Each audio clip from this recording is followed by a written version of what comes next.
Welcome to episode 205 of Timm Talk, the podcast about the DC animated universe, co-created by Bruce Timm. I'm Chris Lord. I'm Cameron Dexter. And we have another special guest, 2 in a row. It's pretty fantastic, rare for us. Yes. We've escaped from our nerd hovel and actually welcomed in outsiders. Yeah, I guess I'm very honored to have. Yes, actually, Cameron, you should do the intro on this one. Okay. Yes. We met through Disney and then found out we had other mutual interests, and then found out that you were this knowledge base that I had no idea. Much more ready for this podcast than we are. It is Dre Lopez. Hi, everybody. How you doing? Good. Welcome to the show. Happy to have you here. Happy to be here. Oh, my God. You're too sweet, Cameron. Thank you. It's very nice. It's a good intro. Thank you. That's very good. You know, I can do it too sometimes. Yeah, apparently. He's my hype man right here. Look at this. I now find this out. Yeah. Well, yeah, I got to hide it until the last very episode. End. I can't expect to do more work on this podcast. I'm doing great at doing nothing. It's true. You excel at it. Thank you. Oh, no, but Dre, welcome. Very excited to have you here. As we love to do with first-time guests, tell us a little bit about how you discovered DC, how you fell in love with it, kind of your history with DC Comics and particularly the DCAU. For sure. So I grew up, I'm a 90s kid, so like everybody else, it's like Fox Kids, WB stuff is what we all watch and gravitated towards. So like Spider-Man, X-Men. And over there and was Batman, the animated series. And I was like, what's this over here as a kid? And it really piqued my interest because I think it was just so different and mature than everything else. And you could create a never-ending essay on the amount of times people have hyped up Batman, the animated series at this point. True. So I really won't expound on that too much. But I work in entertainment. I figured out that Batman, the animated series is probably why I got into entertainment. Because even at 5, I liked it, but I felt like, I don't know what this is, but I want to do this. Yeah. So it led me to a whole area of storytelling and grew up a Marvel zombie reading comic books, and then grew up into a DC fanboy, and I've just read, watched everything I can, and consumed, and I've had a lot of weird coincidences in my life, and I ended up working for DC Comics in a way later on. I worked at DC All Access, which became DC Daily, as their senior editor and associate producer and unofficial fact checker. So you've now you've talked yourself into a trap. Now that we know that you know stuff, we're not even going to try, which is saying something, because we barely try to begin with. So we expect full reports on the history of the Legion of Doom, on who the Fatal Five are. For sure. On roulette. And I think Dre's underselling his knowledge base as well. I've been to your apartment. It is a beautifully laid out apartment, but you are a Green Arrow keeper. Yes. You're a not only you have Robin Hood stuff, everything of just Archer memorabilia is your realm. Yes, Green Arrow is my favorite DC character of all time. He's great. He's great. It's so sad that he disappeared suddenly in 2011 and nothing was made forward from him. Yeah. But no, I love. But Stephen Amell's doing great for some reason. Stephen Amell, he came out of nowhere. I mean, he's got that wrestling career ahead of him. I'm happy he came underdog. Have you watched Heels? Have either of you watched Heels yet? No. You sound like you don't want to. I don't want to. Okay. I have no okay, despite the blatant homoeroticism of wrestling, I have no interest in wrestling whatsoever. Okay. Yeah. Well, it's going to be interesting talking about the first episode then. But yes, I love Green Arrow. I love old, crotchety, fat cat hating Oliver Queen. It's my favorite. And actually, the JLU version is one of my favorite interpretations of him. He's so much fun in this show.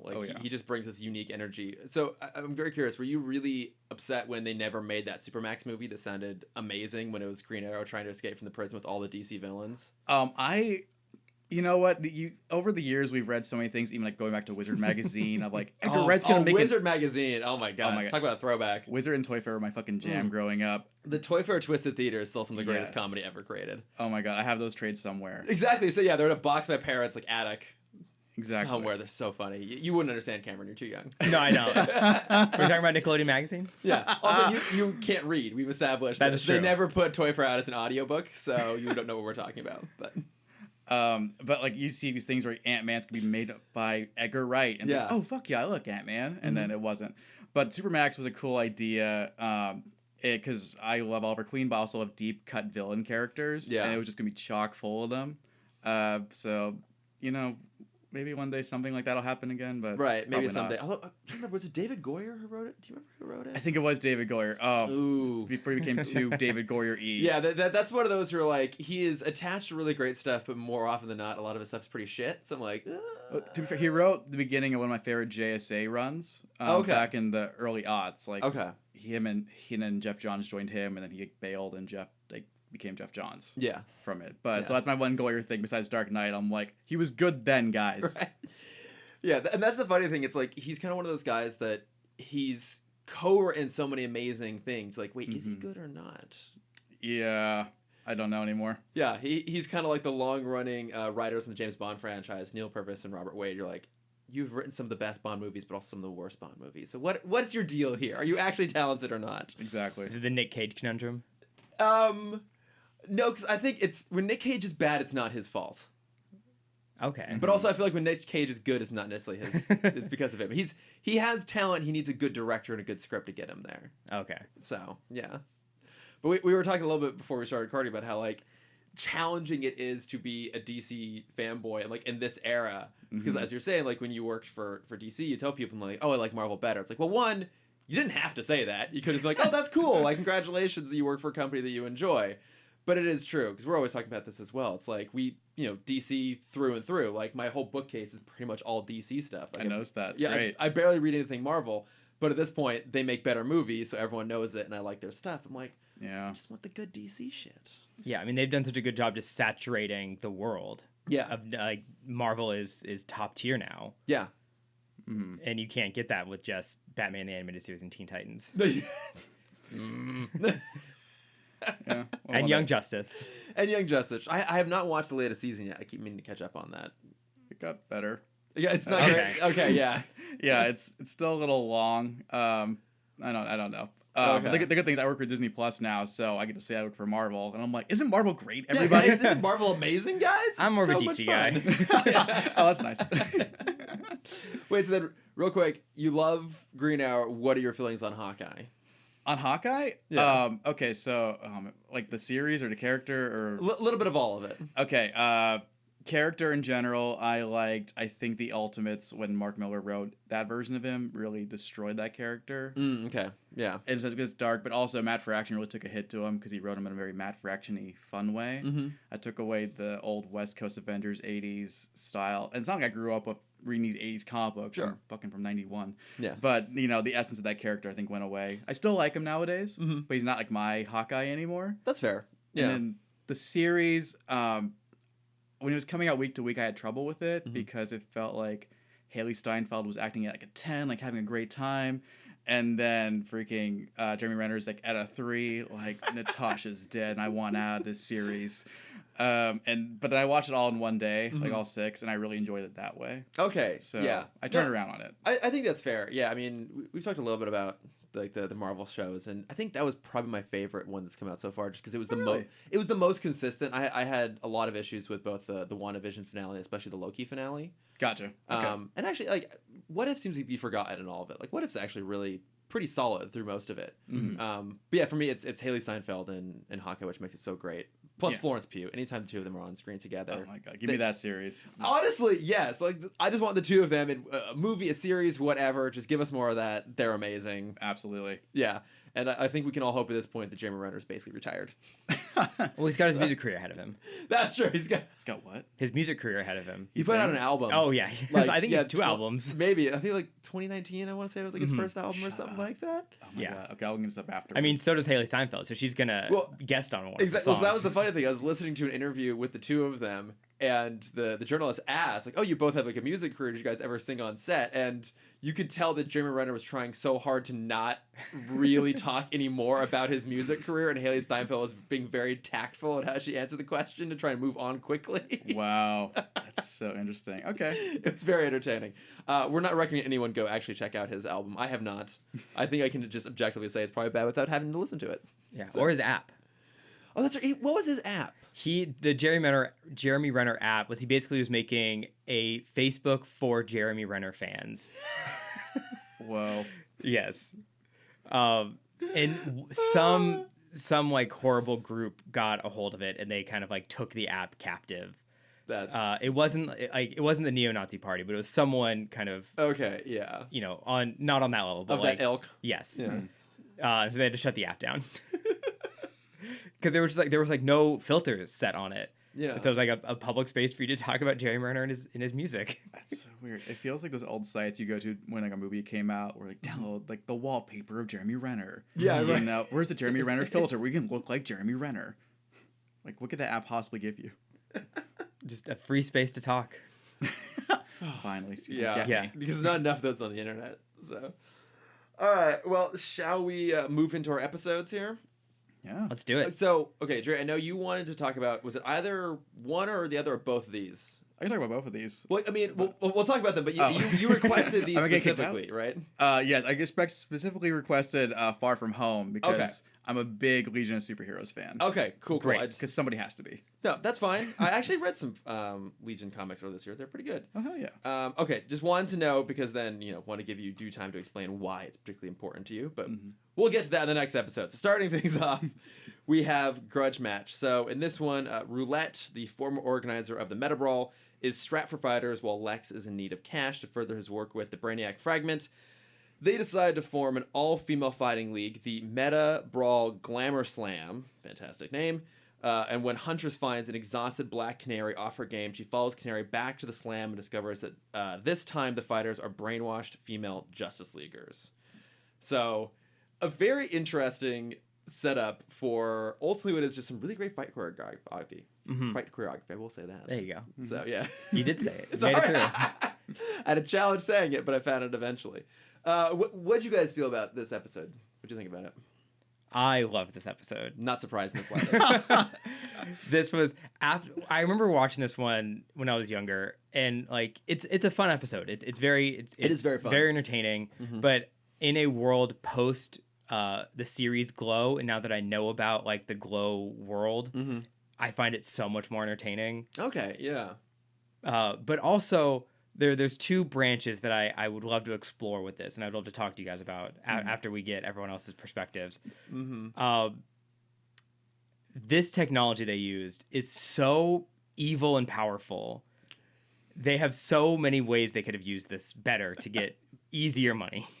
I had the same note because the whole thing hangs on the idea that somehow the Legion is hacked into the comm links of the Justice League and is using it to brainwash them, presumably with some of like Grodd's old tech lying around. But yeah, exactly. They have access to the entire league. This is what they choose to do with this? Yes. Like they could just eavesdrop and figure out what their plans are and like, use that as a means to get away with any sort of crimes that the league's interference kicks them in the wrong direction. They could brainwash all of them to do things for them. The possibilities are endless, and this is what they choose. Yes.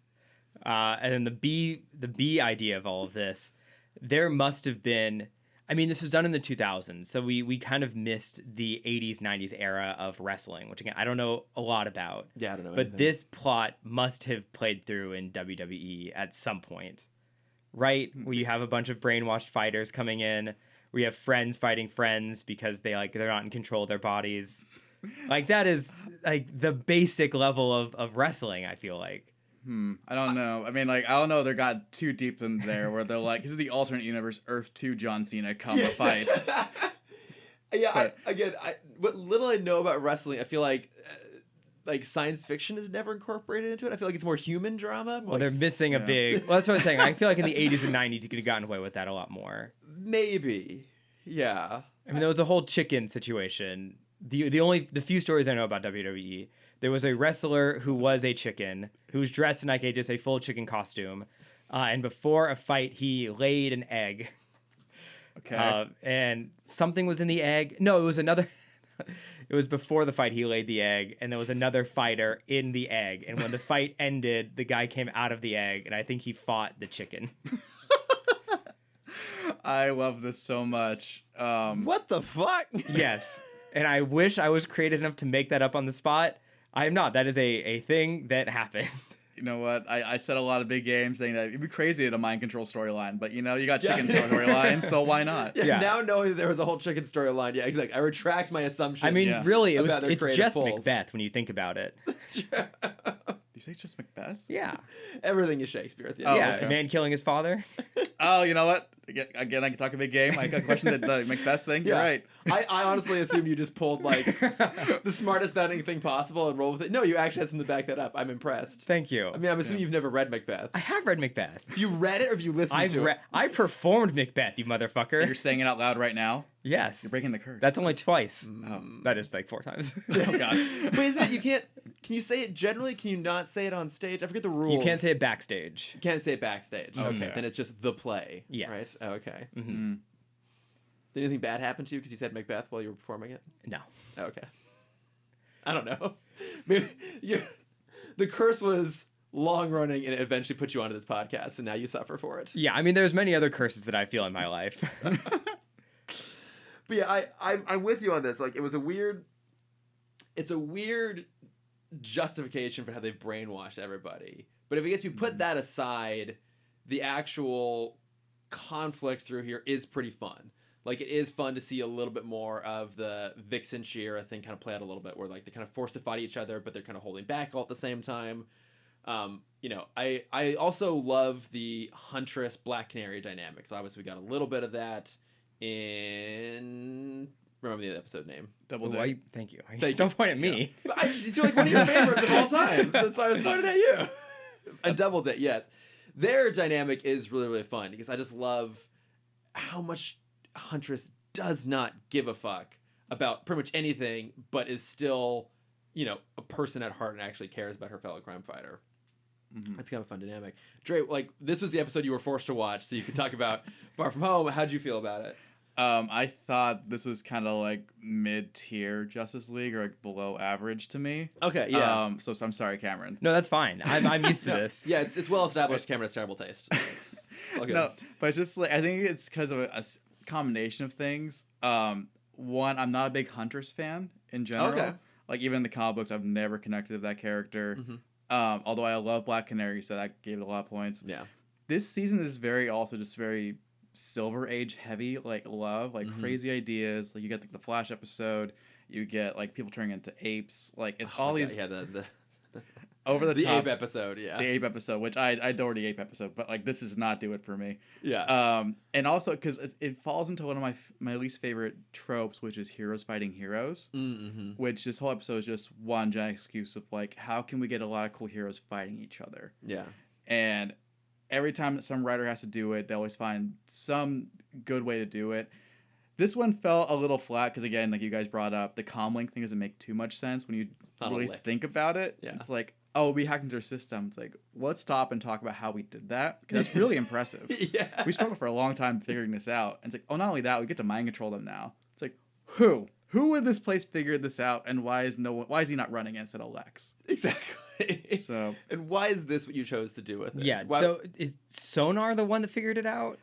Did Lex like start the idea and then Sonar's like, I got it from here? I think that's what's implied. Okay. I do love like how that opening plays out because we do see, you know, Roulette has gone from like, you know, this huge venue, this like big spectacle fight that she had during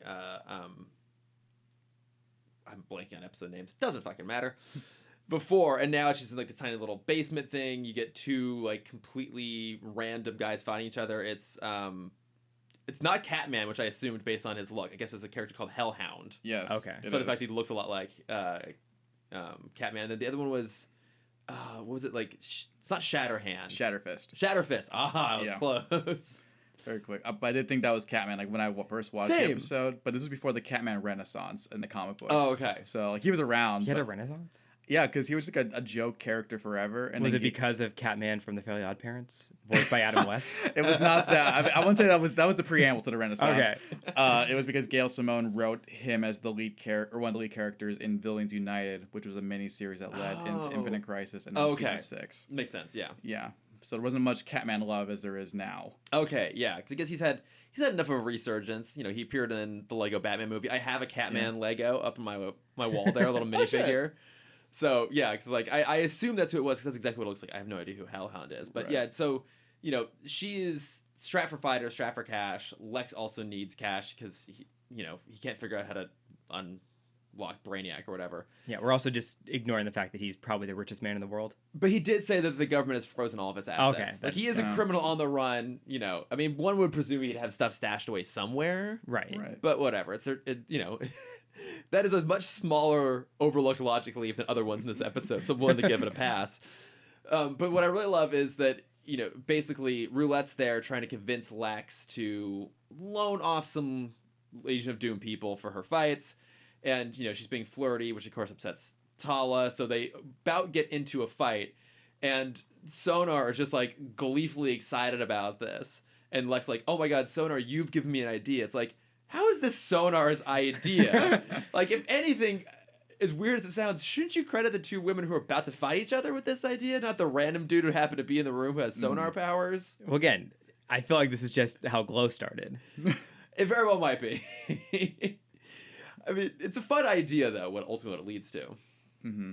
I mean, the fact that Sonar gets any talking lines at all is amazing to me, because Sonar is a shitty Green Lantern villain in general. I didn't even know whose Rogues Gallery he was a part of. He's like a Silver Age Hal Jordan villain. Okay. And he pops every once in a while because someone tries to make him work and they never succeed. But honestly, I was thinking about this. I'm like, who could they want to use, but they probably couldn't for this mind control thing. And I think it's because of the embargo. This is easily a Mad Hatter storyline. Oh, that's a really good point. Yeah, because it's like, even because they couldn't use Black Manta, so they had to create Devil Ray. Yeah. Right? But they're like, okay, who's some other villain that does sound things? Oh, yeah, that's fun. Let's get Sonar in there. Yeah. It's interesting because I feel like they could have done... You're right, because with mind control, Hatter would have made the most sense. Mm-hmm. I feel like if you're doing sound stuff, they could have done Vertigo, who I feel like he's usually more Green Arrow villain than a Batman villain, right? Or is he kind of like toe that line? He became a Green Arrow villain over time, but he was more just kind of everywhere. Okay. I mainly just know him from like Suicide Squad. Like, he's like a mainstay Suicide Squad member. But so they might have made that work. Vertigo's more about like Mysterio, like throw you off balance kind of stuff. That's fair. Yeah. I guess maybe this wanted someone to go up against Black Canary. I also find his costume very bizarre. Yeah. Sodar. It just feels out of place. Like this very regal sort of like Napoleonic military uniform with this big lavish cape. Yeah, he looks like he belongs in like the New Gods world. Exactly. Yeah. And there's a character on Apocalypse who has a very similar look, and I can't remember his name. Vermin Fundabar. Thank you. Yeah. Dre, I'm so glad you're here. Do you want to have me co-host Didn't the even last look two at his episodes phone of at that. TikTok? Like, let's I know. just hold on a second. He just knew that. Yeah. I was gonna pop every once in a while. I'll do the inserts for your last few edits. Like, Oh my God, Vermin please. Fundabar. Yeah. Anytime we don't know what we're talking about, just jump in. Cut us off, jump in. People will be really happy to have a knowledgeable person on the show. No, it's all cool. But I think in the comic books, Sonar is from a foreign country, so that might be why his uniform looks like that. Okay, yeah, that would make sense. It's an odd look. It's a very odd look, but it was the Is he in 60s. Young and they were going Justice? for it. Is he part of Kasnia? No, that's a totally different thing. Okay. I believe. Because anytime Sonar pops up, I get my ears peak up where I'm like, oh wow, Sonar appearance. Yeah, right. Wow, this is random. Good on him. He made an appearance. He made the cut. Good for him. Yeah. So obviously this new Meta Brawl has formed, and Huntress is out on patrol and finds Black Canary just completely off her game, because we've seen numerous times throughout this series that Black Canary is one of the best hand-to-hand fighters in this entire universe, and she's getting beaten up by a pickpocket. So she's off, and Huntress is like, okay, what's the deal? She even calls up the question. It's like, I don't understand. Why is she like this? Questions like, why do you care? Which makes sense. And I do love that he is clearly going down some sort of conspiracy theory hole, and his revelation is that, oh my God, there are 32 flavors. Obvious reference to Baskin Robbins. And I can see Cameron over here, like knee bouncing, ready to jump in here. Cameron, what is it? What do you have for us? I overhyped it a little bit beforehand. Shocking. I have It's Encanto all over again. Yes, I have my Baskin Robbins fun fact. Just one? Just fun one. fact? So Oh, like okay. obviously, if you look at the Baskin Robbins logo, they hide at 31 in the middle of it. Did you know that? I think I did know that, and you've just reminded me of it. But I think Okay, yeah. I'm looking It's this up 30. again. It's the 31 with the two spoons on each side. Oh. Beautiful logo design, incredibly done. The reason they're known for their 31 flavors is their original tagline. Also, they started in Glendale, which I didn't realize. What? That's cool. Yeah. Oh wow. Yeah, I always thought, for some reason, I thought Baskin Robbins was like a Texas company. Oh shit! Yeah, there's a 31 in the middle of that. Oh my God. Mm-hmm. Sorry, continue. The reason their original tagline from the 50s was a different flavor for every day of the month. Oh. And so it's not that there were only 31 flavors. It was every month they would display 31 flavors. Oh, okay. And so they can continuously rotate it out for you to get a new flavor every day. What about February? You just got extra options. Oh, that's kind of them. Oh, you got 3 for 1 day. Yeah. Oh, there we That's go. But it's also cold, and who wants ice cream when it's cold? I mean, me, but like... It also started in Glendale. That is true. So it's never cold out here. Except for today, weirdly. But yeah, I love that he's doing that. So Huntress like, okay, I'm gonna go figure out what the hell's going on. They go into Bloodhaven. We get a blink and you'll miss it Nightwing cameo, which I did love. I did pause it and had to go back and just make sure I was seeing what I thought I saw. So the mullet in shadow. Yeah. I mean, there's no other character that looks that good with the mullet camera, and it could only have been Nightwing. You could just barely see the mullet though. That was the only problem. Doesn't matter. I can still see it. I thought it was Still like good. like a ghost tail. Like I didn't see it as a mullet. I'm sorry, a what? A ghost tail? It was like a wisp. It wasn't like a flow. What is There's a a different ghost kind of tail? motion. Ghost What is the ghost? Casper has one. What do you mean? What's a ghost Like, tail? Like just the tail of a ghost. Okay, but I just have the hardest time following your I logic get what here. you're saying, but it sounds more like if you had to do that, it'd be a rat tail he's done now instead of a Well, no, mullet. it wasn't. It wasn't like the What- hairstyle. What it was about the flow of a ghost tail is different than the tail of like any other the way they creature? animated it. It didn't feel like it had the weight of hair because it didn't kind of like settle. It floated like it was like almost ethereal moving because it's a beautiful mullet. Right. Where like it when they animated it, he turns his head and when it floats back, I paused it and had to rewatch this a few times because I didn't think it was Nightwing at first. I thought it was like some villain spying on them. When he turns his head, it floats up, but it doesn't ever really float back down. So it kind of looked like it was just like it wasn't in the wind. Okay. It just kind of like existed in kind of this like ever moving like a ghost tail. That is the power of Dick Grayson. Yeah. Yeah, it can be a completely still evening and his hair will still blow in the wind. Can I say one fun fact about that mullet, actually? Please. Oh my god, yeah. Mullet facts. If you have multiple facts, we'll take all of them. I got one. So he only wore that mullet for one issue in that blue and black costume. Because the mullet was part of a previous gold and like yellow costume he was coming out of. Oh, at okay, that yeah. point. And then when Chuck Dixon and Scott McDaniel wrote Nightwing #1, the first thing that happens in that book when he's fighting is that the villain like cuts his hair in the back. He's like, oh shit. So he loses that hair in that very first issue. But As that's he still the most should. iconic look. It's still the most iconic look. I mean, it's one of the best costumes in comic books. Yeah. But I don't know why in like Bruce Timm decided to make it like, well, you know what, mullet with that costume. God damn it. I know. It We does have many questions for Bruce Timm's That's true. character design Well, choices. yes, Oh, But actually, we'll add it to the list. oh yeah, actually, fun fact actually. One of my best friend, Bruce Timm, is his step uncle. Oh no Oh. shit. Yeah. Oh. I got to hang out with him for one wedding one time. Nice. Yeah, it was cool. Did he talk endlessly about how he thinks Batman and Batgirl should be a couple? No, no. God, no. He's a very quiet guy in person. Yeah, that's what I've heard. He seems like it. But yeah, so love me a Nightwing cameo. Looking sexy as ever. Yes, I know he's a cartoon. I don't care. I just knew there was a problem with that. That's true. Why am I looking at you when I say that? What am I doing? But you know, Roulette has very quickly rebuilt her infrastructure here. Maybe she took over that space. Maybe. Probably Lex had it for someone else. Okay, yeah, because like it's fully built out. Like electrified, energized. Like cage in the middle. Every seat has its own digital scanner thing for making bets. It's a well-established situation they got going on here very quickly for people who seemingly had no cash. So I know. maybe they're renting it. Oh, that yeah. Yeah. There is a villain that finds places for supervillains when they break out, and he like, hey, I have this cool factory for the Joker down the street. He's breaking out in 2 weeks. I can get that to you like this week. Like he has like prep for them. Is that a real? Because we Yeah. joked about that We years joked ago. about that That's many a real years ago. person. What's the character's name? Oh God, I forgot. Paul Dini created him for Batman Streets of Gotham. It was like a brief series. Okay. And that was one of the villains that he created. What I thought was like a really genius idea. That's brilliant. Yeah, because The evil realtor. the evil realtor. There has to be someone who's like, oh yeah, I've been sitting on this chemical factory for a couple years. Yeah. Yeah. I think this would be really good for you. Which one? The one on second or the one on fourth? No, the one on sixth. Yeah. In Gotham, they're on every other block. So, but yeah, like Black Canary and Fire are both under the spell of the Comlink, so they have a pretty good fight. And then once what happens there? Like, Huntress basically confronts Canary and is able to save her from the mind control. They get recaptured. They're thrown back into the ring, and this time they have to fight against both Vixen and Shayera. And of course, they very quickly rescue them once again from the mind control thing. But even within that little sequence, again, some really, really great fight animation all throughout it. Mm-hmm. Yes.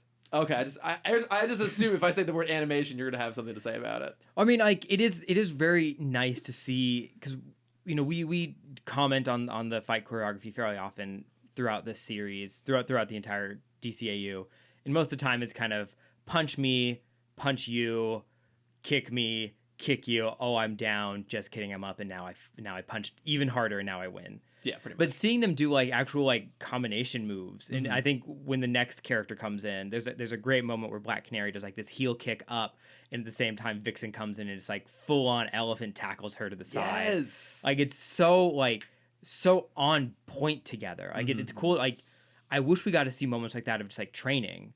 Yeah. Yeah, because that's a good point. Like a lot of time when we see the league fighting, it ultimately ends up kind of being one-on-one fights between a league member and a villain. Rarely do we ever see them team up and work together like they do here. Yeah, and even when it's like, because like this we have like a 4-on-1 after this, and even when we see like a Solomon Grundy come in, if it's 7 versus 1, it is not 7 versus 1. It is 7 1 versus 1s. Yes, exactly. It's like 90s action logic. Yeah. One at a time, guys. Yeah, we're gonna circle you, and then he's gonna go, and then he's gonna go, and then I have number 13, so I get the 13th spot. Do you think, though, from an animation perspective, do you think that they are bringing people to reference like fighting that they can like videotape and then draw from, or do you think they're just like kind of they've gotten a good groove of these characters, they can do that off the top of their heads? That's a good question. With the way they're moving in this episode, I feel like this is a lot more kind of free flow animation. So there's two kinds of animation styles people use. And there's keyframe animation where you kind of draw the major key poses. So it'll be like pose 1 will be the kick to the chin, and then pose 2 you'll have Vixen coming in on the side. Then pose 3 you'll be someone over here to catch them, and you just draw from point A to point B. You draw the in betweens. And then it's not called free flow animation. I don't remember the actual wording for it. But the other version is like, I know where I want the fight to start, and I know where I want it to end, and I will just draw as much as I want in the middle, and kind of whatever I just drew, like what do I think would be the next logical step? Okay. And you just kind of improvise the entire fight scene like that.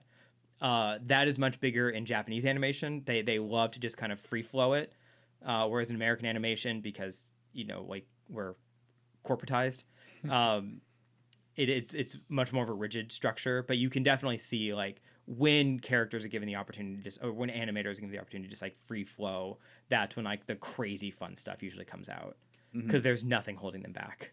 Yeah. Oh, that's interesting.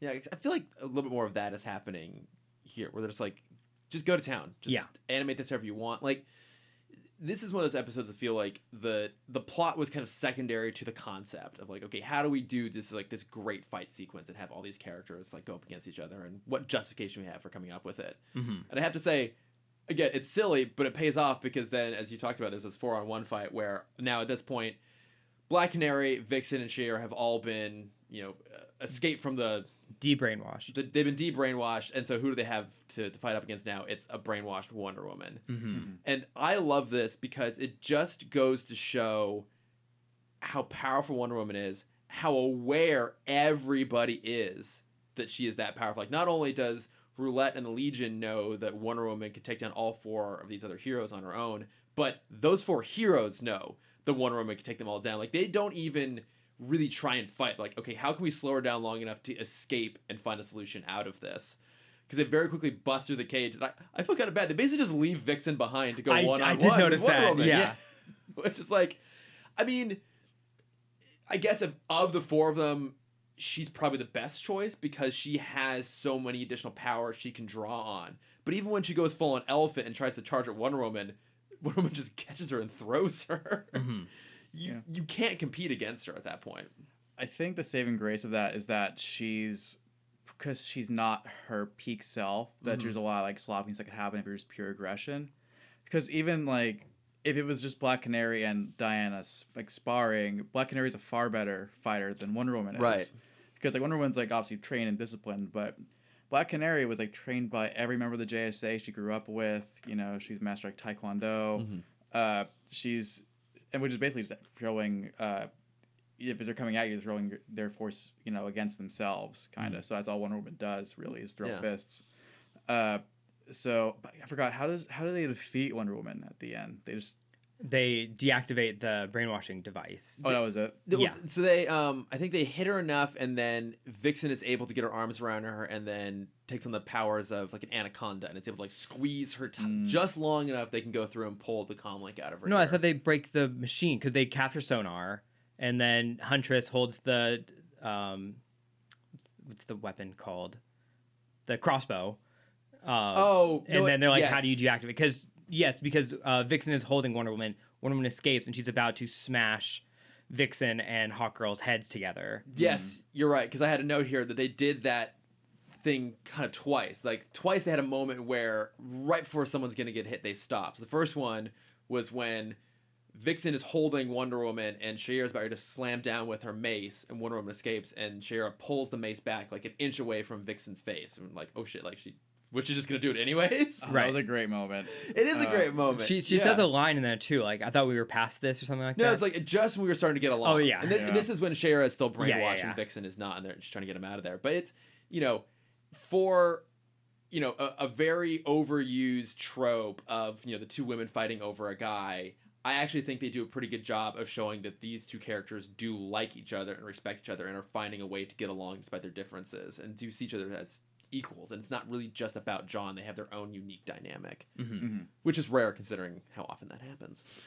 But yeah, you're right. They're able to like destroy the machine at that point. Yeah. And then everyone's free. Yay. They stopped it just in time. And then we have the Rocky 3 ending. Yes. Oh, what a great. I will always settle for a Rocky 3 ending. Because, you know, they've taken down Roulette, the whole thing, and Black Canary and Huntress are having a fun banter about, you know, who's the better fighter, who would have won. And Black Canary is like, I wasn't on my peak form, you know, I could have taken you. And like, oh, we're so beyond trying to settle things with fists. It's like, okay. It was like I think it's like what, first of 3 falls or something like that. You know, it ends them charging each other, and you know the classic Rocky Apollo move, the end of Apollo 3 or Rocky 3. Freeze frame. Yeah. It's kind of dumb, but in the best way possible. No, but it's fun. Like it is fun, yeah. Because those characters, they have good chemistry together. It's obviously they've been paired for years in Birds of Prey together. Yeah. But like they're always fun to see. As much as I don't like Huntress, I like Huntress with Black Canary at the same time. That's fair. I'm curious. Like, what about Huntress has never like really clicked for you? I think it's because originally she was the daughter of Batman on Earth 2. Yeah. And then when Crisis happened, she's Selena and Bruce's daughter. And then when Crisis on Infinite Earths happened, they had the reset history. So there's one long history. She became just like the origin we know now, like daughter of mobsters, you know, this kind of dark Batman. I think it's because she's so closely associated with the Bat family, and she's in this Jason Todd world where she kind of breaks all these rules all the time. Yeah. But she gets a pass for some reason. She's just too aggressive in that line of family to me. Okay. To justify being there, so she's just not my kind of character in that way. No, that makes sense. And you've, I think it's fair to say, have read a lot more comics than I have. Like, one of my first introductions of her would have been in No Man's Land, where she like initially tries to take on the role of Batgirl and tries to like hew more closely to Batman's methods, and that's not working, and he knows who she is, so she gives up to go back to being Huntress. It would have been that, and then also in Hush, where again she's like trying so hard to ingratiate herself with the Bat family, and it just won't happen. And I think those are two stories that you utilize her pretty well, so maybe that's why I've always kind of liked her as a character. Plus, I had a weird soft spot for the Birds of Prey TV show when it aired. I know it's garbage. That's hilarious. I've never gone back to rewatch it, to be fair. And I don't know if it's made its way to HBO Max yet or not. And it's funny because apparently there's an episode in that show with almost the exact same plot as this, which I vaguely recall somewhere in the back of my brain. I think it's on HBO Max because it was definitely on the DC Universe app. I remember it was there, yeah. I just didn't know if everything got ported over or not. Yeah, I'm not sure. That's so funny you bring that up, though. I forgot about that series. Yeah, because I remember when I saw that, I was like, wait, what is this bullshit about Huntress being the daughter of Batman and Catwoman, not knowing that was her original origin? They just brought it back around again. But I mean, talk about a show that suffers from being part of the early 2000s aesthetic. It's a good idea. No, like, that's the thing. It was a good idea, and like, it was decently well cast, and like the idea of Harley Quinn as Harleen Quinzel being like the villain pulling the strings is clever. And we said this before, but they have the best looking live action Batgirl costume to this date. I believe that too. Yeah. Even going off of the one that was just released recently, I still think the Birds of Prey one works better for me. Yeah. I know why there's love for that costume. I was there when it launched. Everyone was very hyped about it. Mm-hmm. Everyone in the offices wouldn't shut up about it. I still like the other one, Birds of Prey, better. Yeah, because they basically just took one of the Alicia Silverstone costumes and gave it like a proper cowl and then painted it in the classic like black and yellow color palette of Batgirl. Because yeah, like it was as of the time of recording yesterday that Leslie Grace put out on Instagram the shot of her in her costume from the Batgirl movie. I missed that. And it's full on Batgirl of Burnside. It's like the exact look, the leather jacket, the color palette, it's all there. I mean, it looks good. Yeah, it does look good. Yeah, but I agree with you. I think the other version kind of works a little bit better. Yeah, I mean, like, we've seen some bad superhero costumes before. It's not a bad look, but we had to compare and pick. I'd pick the other one over that one. Exactly. And obviously that's the new kind of popular version, but it'll be interesting to see, too, if it's incorporated into her character that she's more on her own, and that's why she has a more makeshift look than, say, being, like, you know, part of the Bat family and have a more elaborate costume, which would make sense because this universe doesn't have a Batman. Who the fuck knows? But also has 3 Batmen. Yeah, it's asinine. Can I ask you guys a question, actually? Of course. What are you guys' feelings on Roulette? The character, not the game. Right. I don't know a lot about her. I think she's pretty well used in these couple episodes. And I like that in this one she shows that she can actually fight. She's not just, you know, the brains behind it. She has the brawn too. But I don't know too much about her. I don't know, Cameron, do you know more about the character? I do not, unfortunately. I was not prepared for this question. You ask much better questions than I do, so he was not prepared for this. Well, usually we screen all questions beforehand so I can sound smart. On the wild card. Yeah.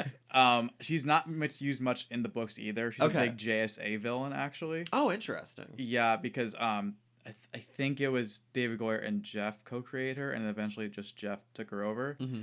She's used a couple times, but her main thing is that she's like vengeful towards the JSA because she's actually the granddaughter of the original Mr. Terrific, Terry Sloan, from the Golden Age. Okay. And she's like, there was some like long form mystery they were trying to play out where it's like they did something to you, they took you from me, and I'm gonna get that. Then they never pay it off.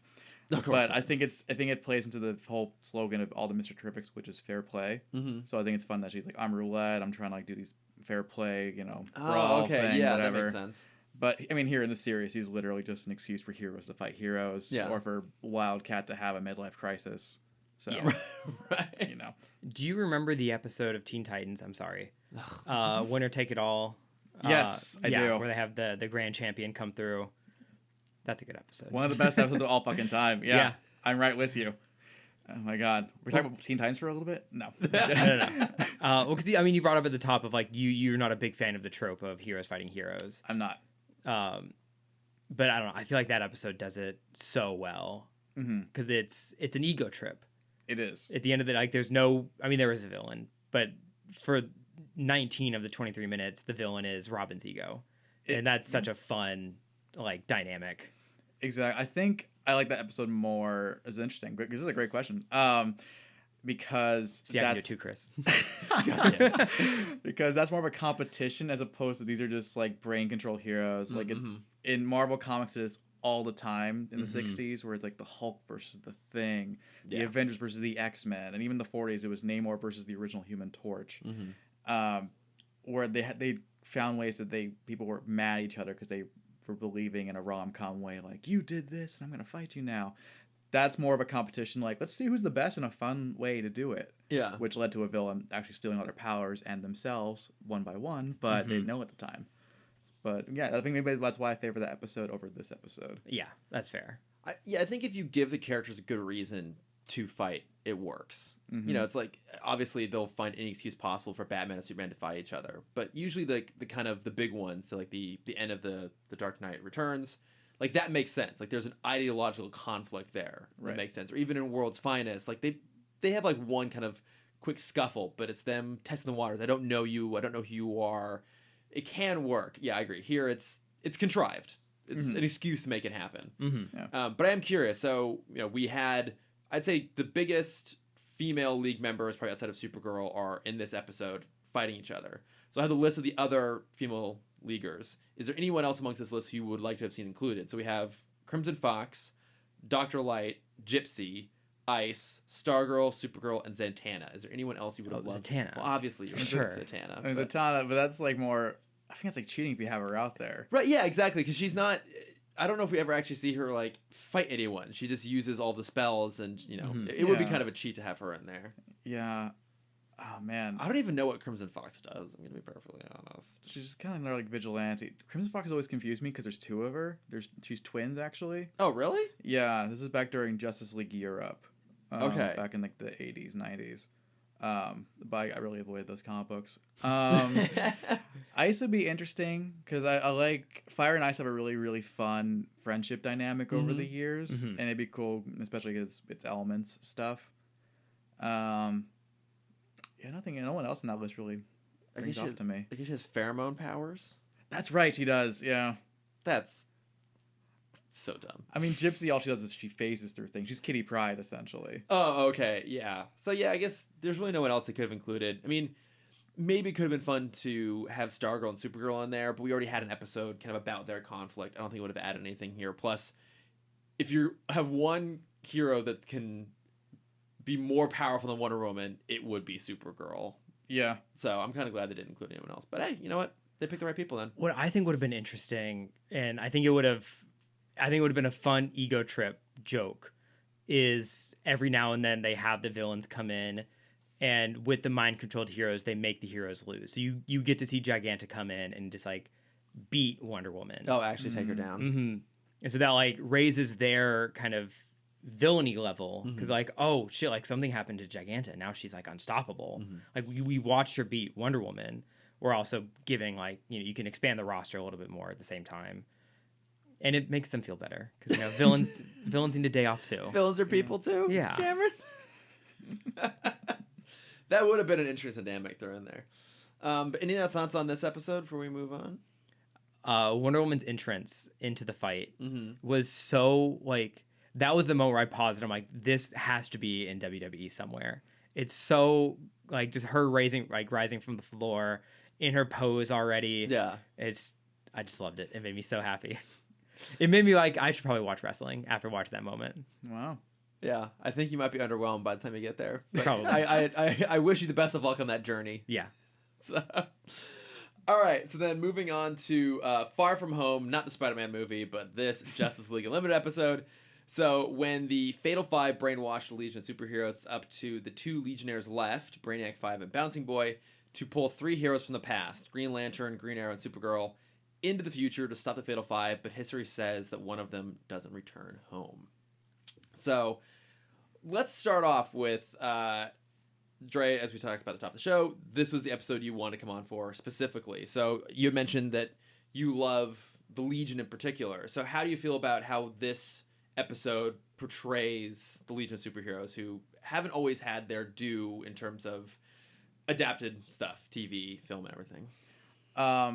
This episode, it has all the Silver Age styles I like of all their outfits. So it has a lot of cute Legionnaires who I love, but I think it's lacking as much as you only get two of them. Yeah. You get Bouncing Boy, who honestly is my top 5 favorite Legionnaires. Okay. I love Bouncing Boy so fucking much. Chuck Tane's name will not be taken in vain in this room. I will not stand for it. I didn't remember it, so it shan't be taken in vain. I mean, it just reminded me of Rubber Band Man, so I just enjoyed watching that again. Okay, there you go. It looks like they probably just traced the frames from before. Honestly, probably. And this Brainiac 5, I love Brainiac 5 a lot too. I think this is the oddest version of Brainiac 5 I've ever seen. How so? He's too... Okay, so Brainiac 5 is a little bit of a sociopath in a way. Okay. It's kind of like a Reed Richards. A little Reed Richards-y, yeah. Like a teenage Reed Richards. And this one, he's much more like, oh, do I like this girl? I don't know what's going on. He's too emotional. Okay. Because like Brainiac 5 will be doing like 17 things at once, like, and he loves his friends, but he obliviously is like, no, I gotta do this thing to get you'll see what I'm doing, guys. Don't worry. Yeah. And this, he's a little too caught up and not intellectual enough. Okay. I think in that way. No, that seems fair. And I mean, I do remember watching a little bit of the Legion of Superheroes animated series. Yeah, I was love that show. For a little bit, where it was like the teenage Clark Kent was brought into the future and joined the team, which is part of the canon, right? Like there was a period where he was constantly going into the future and joining the Legion. That was the first appearance of the Legion. Superboy, yeah. Yes, he was Superboy in Adventure Comics. And Cosmic Boy, Saturn Girl, and Lightning Lad, they travel back to the past, and they're like, hey, we're big fans of you. You really shape the future. Would you like to come visit the future? And it's been retconned a lot now where it's like they take him to the future, and Clark feels like an outsider in his current home because there's nobody around him like him. And he sees the future, and he loves it, and he makes good friends there, and they make a deal like, you can come visit us anytime you want. So Superboy and the Legion were a big thing for a large part of the Silver Age. And then Supergirl eventually joined and, like, you know, would join them on adventures too. Okay. And dated Brainiac 5 in those books too. Mm-hmm. So Brainiac 5, Supergirl, they've always been a ship. In a sense. Okay, that makes sense. Because I have read one Legion comic, and it was I had to look it up, but it was the Great Darkness Saga. Wow, you read the Great Darkness Saga. Yes. Nice. One of my very good friends is like, hey, you got to read this. I think you'll like it a lot. And I did. It was really good. I really hadn't read anything Legion before that. And it's interesting. You talked about how Brainiac 5 and Supergirl are a ship. What I remember most about that run was that it's like all about how they're all dating each other. And it's like all of this relationship drama all the time. It's a very incestuous group. Yeah. It was kind of fun to see that, though, because we so often get, you know, like one-off pairings amongst big superhero teams. But rarely is like, oh, I'm dating you now, but we used to date, and you're the twin of something else. Like, it was full-on soap opera drama, while also, like, this massive galactic threat has happened in the background. It's a really fun story. I liked it a lot. I was impressed you read that, because the first time I read that, it felt like a lot of homework I had to do. Okay. Because it was like so many characters, but they're all calling each other by their real names, and their names aren't easy. Yeah. Like, Cosmic Boys is Rock Kryn. Yeah, they're weird names. Yeah, like Lightning Lass is like Ayla, Imra is Saturn Girl, but they're not being like, Saturn Girl, can you go save this? And you're like, hey, where's Imra? I'm like, who the fuck is Imra? Who's this name again? So by one fact that I came in with, and please correct me if I'm wrong on my one fact. Joe Shuster wrote a lot of the Legion comics. He was hired on when he was 14 to start writing for them. What? Yeah. That's insane. And like when you talk about like an incestuous group, I'm like, oh yeah, because it was written by a teenager. Of course, like everyone's just dating everybody. Yeah, he was. He sent them a script, which you can't do nowadays. You can't just send them saying like, publish this, please. And they took it, and they're like, sure, thank you. But they thought the person they were communicating with week in and week out was an adult. It's like the Simpsons episode. Yes, it is like that. It is the Itchy and Scratchy episode. Yeah. And eventually they found out, and they're like, we can't keep doing this. This is highly illegal. But they never asked his age. He was just sending in scripts and communicating them in different ways. Yeah, like, wow, this adult is really good at writing in crayon. but they were paying him, I would hope, right? They were paying him. Okay, for the scripts he was sending in. Okay, good. But I think it's a little iffy on that. I think the paying thing ended up being why he got caught in the end. It's not like he was trying to go elude them, like lying his age. They just never asked. Yeah, God, that's incredible, though. Yeah, 14. Oh, man. Makes you feel shitty. What have I accomplished?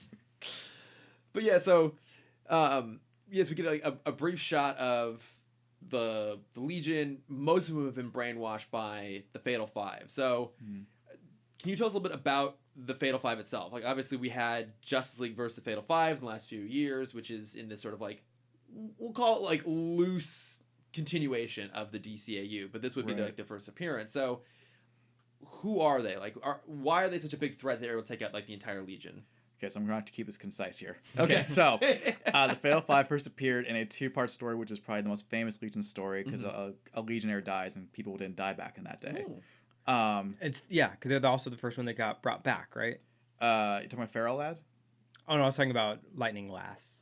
No. Lightning Lad dies. Lad dies, but he comes back. Yeah. He's the first like resurrected superhero. Yes.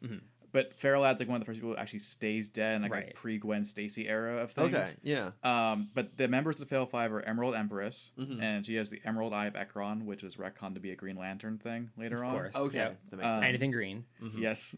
Monos, Persecutor, Thurok, and Validus. Okay. And Monos was the guy that like touched the floor and it like evaporated. yeah, and Monos. he fell. Yeah, okay. Monos for hands. Right. Duh. Oh my gosh. Come on, Did not make that connection. It's Spanish, you know, for Yes. our bilingual listeners. I took Spanish 1 a few times. Well, that might explain what you don't know. What's it called? But they were assembled because a thing called a Sun Eater was coming, and Sun Eaters are these giant clouds that, as you saw in All Star Superman, like will eat a sun. It's like what they do, like intergalactic whales.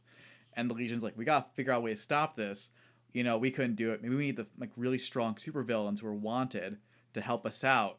And so they go find the 5 most dangerous villains in the universe in that time, which is 5 people, and they help them like slice up the cloud, like fight things off. At the end of it, they're like, "Hey, why don't we all team up and like fight the Legion?" And the Legion are like, "Oh shit, why didn't we see this happening? This is crazy." And they team up and they get defeated. But the end of that story is that Feral Lad like sacrifices himself and dies, and that's a big Legion staple moment. So they're only really important for that storyline / like they're a cool super team for them to fight. That's not the Legion of supervillains.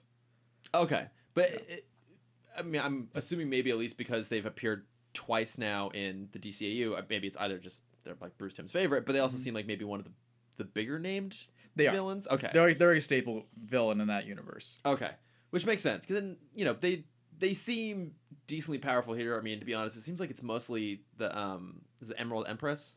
Yes, because she has these little mind control chips she's putting on everybody, so it seems like it's just mostly her.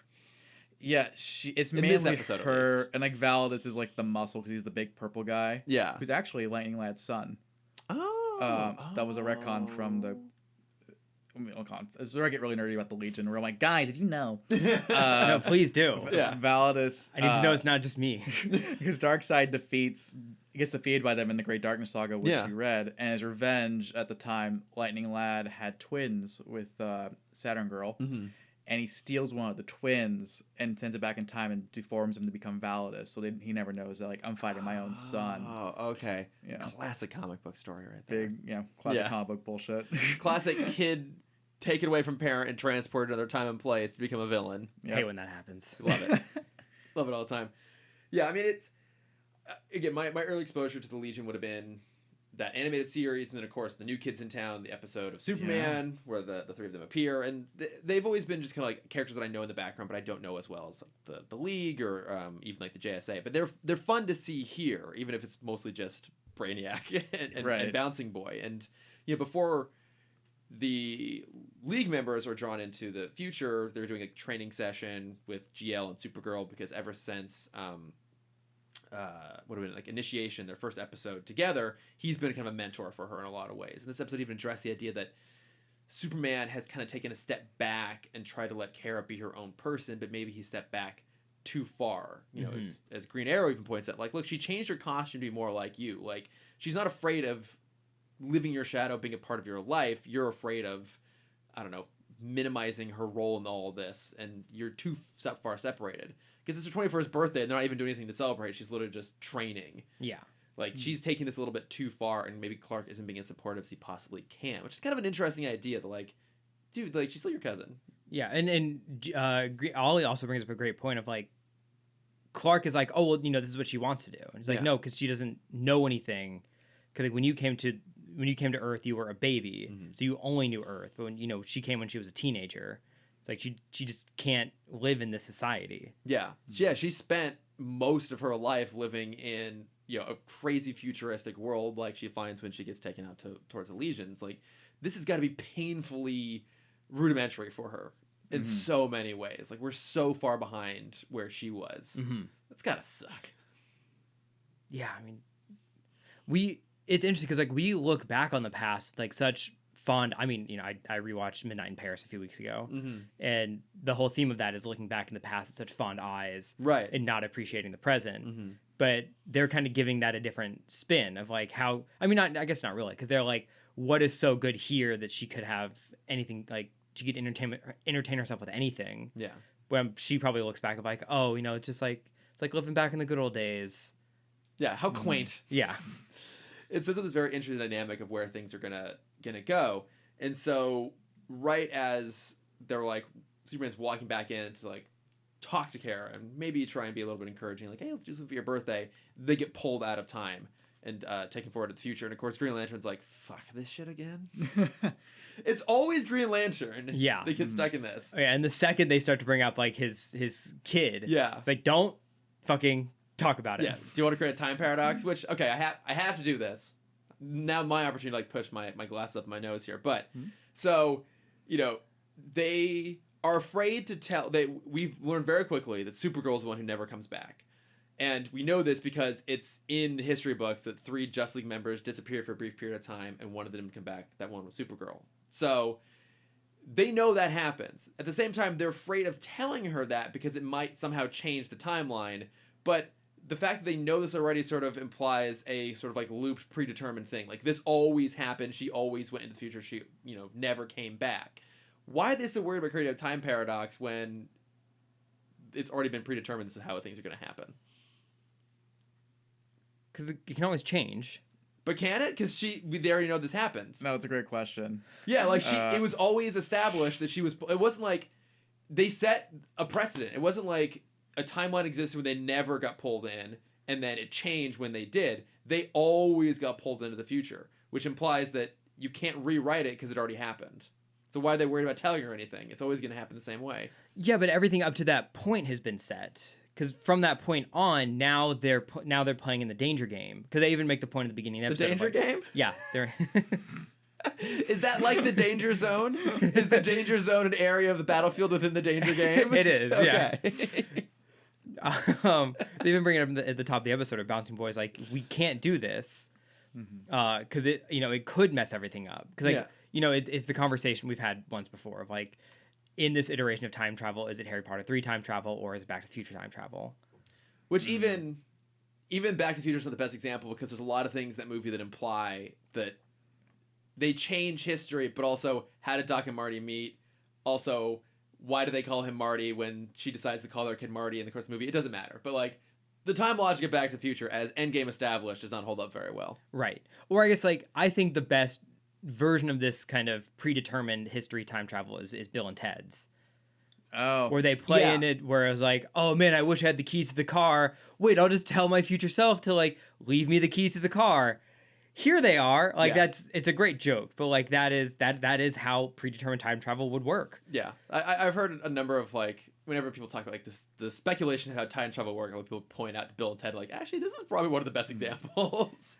I think it's a little bit about also John, like, still trying to be like, I don't have my history written for me. Right, yeah. Because he's like, I gotta see, me and Vixen end up together, or is it me and Shiera? We gotta see how it goes. Yeah. It makes sense that he would like, I don't want to talk about this, and he wouldn't have the knowledge to say like, he just says time paradox for the hell of it. But I feel like the Legion would kind of understand. And I guess to your point, Cameron, what happens now could change. Yeah. But it's not like telling her is going to change whether she goes back or not. Mm-hmm. Like that is already written. Yeah, because we've talked, I don't know if you listened to the episode where we talked about it, but Jon Stewart's crisis of paradoxical ethics. Of the last time we see him time travel, what's that episode? The Once in Future thing. Yes. Yeah. Oh, great episode. Where he meets his son and then he's gone. And now he has this ethical conundrum of like, if he's met this person is a real person, is he now required to follow through with that timeline to create this person that he knows exists? Or if he doesn't, is that a form of like killing a person that doesn't exist yet for going with Shiera? Yeah. Or going with Vixen? Yeah, that's interesting. I don't know. Yeah, if there's a train that's about to come in the future, and on one side is your future wife. Yeah. I only know they made a small back of comic that explains how Warhawk ended up happening. Mm-hmm. Yeah, I've read that comic. Yeah, it's like it's okay. It's pretty bleak. It's a very downer comic book, but like, I mean, I don't know. But even at the end, the Legion do acknowledge about like, even changing time. Like, hey, you can't keep those rings, by the way. Gimme. Yeah, that's a great little moment. It's weird. They're kind of having their cake and eating it too. Of like, you're part of the team, metaphorically. Yeah. This always happens, but also don't do things because things might change. It doesn't really make a lot of sense. Just nitpick on my part. It annoyed me. But I think one of my favorite parts about this is after the Fatal Five capture yet more of the Legion and they capture Green Lantern, it's just left to Brainiac 5, Supergirl, and Green Arrow to figure out how to stop this. And I love that it's Green Arrow because it's a guy whose skill set, because we can't really call it a power set, is already kind of archaic even in his own world. He's now 3,000 years in the future. He's like, I'm gonna go just scrounge around for some tech and see if I can upgrade my arrows. But I really love is that he's like just cool Uncle Ollie of being like, oh, okay, you two are crushing on each other, I'm gonna go away for a really long time, you do whatever you want. Yeah. Oliver Queen, he's a wingman, you know. So that I put that in my notes. If like there's been a few moments throughout the series where like the guys have tried to comfort each other in relationship stuff. Yeah. But now we see Ollie as truly the league's greatest wingman. He needs to Yes. be in charge of like all the guys' dating lives. It's like, don't fuck it up. Well, you're doing, you're fucking it up. Don't do that. Because we've talked in previous episodes, like, pretty much all of the League members have really terrible relationships, except for Ollie and Black Canary, and actually to some degree Huntress and Question. Like, they work. They're weird, but they work.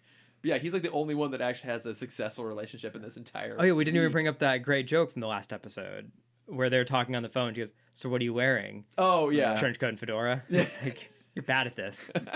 Orange socks. they're so cute together. I love Huntress and the Question. I mean, I love Oliver and Black Canary, one of my favorite couples next to like Mr. Miracle and Big Barda.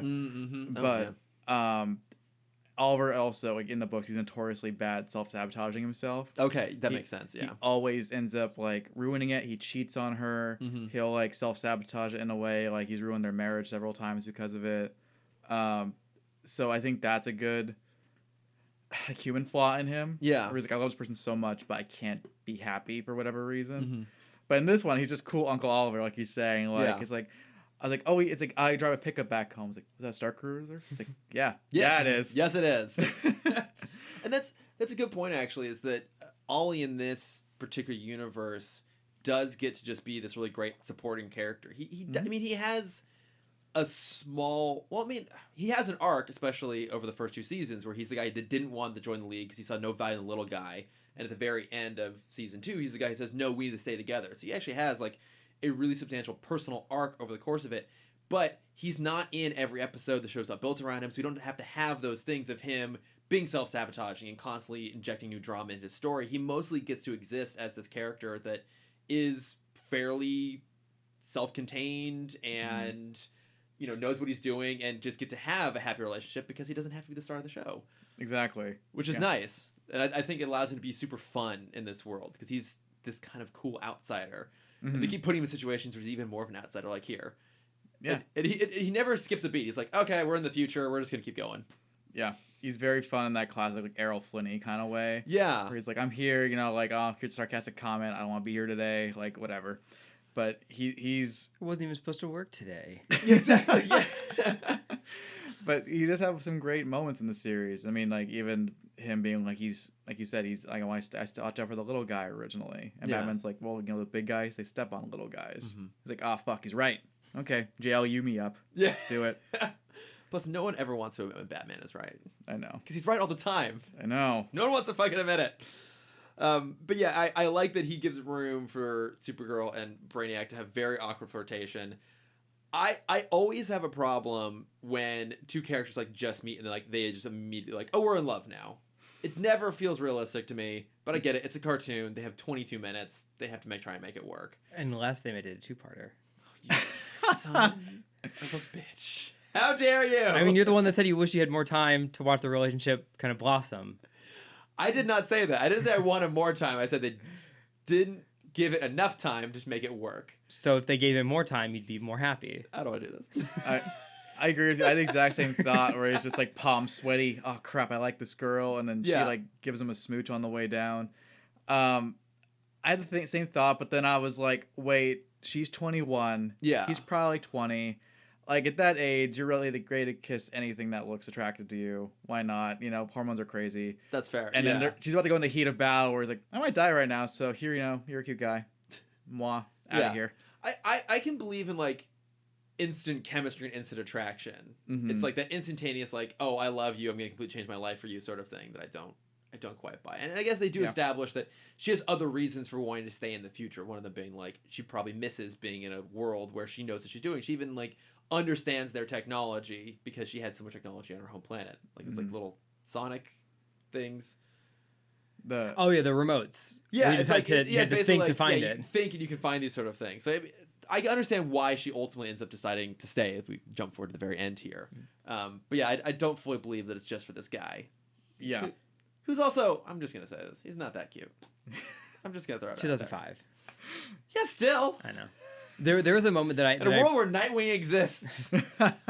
There was a moment that I really appreciated because I feel like we haven't ever seen this in the JLU, and it's only there for a minute. So they Card lands on the like galactic capital, whatever that planet was, and we finally see a future that's not dystopian, where it's just normal people walking around and just like it's sunny. It's not overcast. It's not Gotham. Right. It's not Metropolis. It's just like a normal looking futuristic city. And then all the fighting happens. And it's just for that brief moment of like, oh, it's not horrible. Right. And Dre, correct me if I'm wrong, but isn't that kind of part of the Legion comics? Like it is a hopeful future? So the Legion's been rebooted 4 times at this time. Fair enough. And each of them are a little bit different. The third iteration of it's a little more dystopian-ish when it's like adults versus like kids. Okay.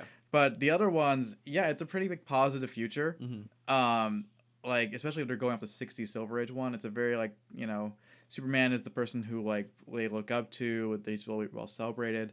The Legion is nothing more than just what the Teen Titans were also the United Nations.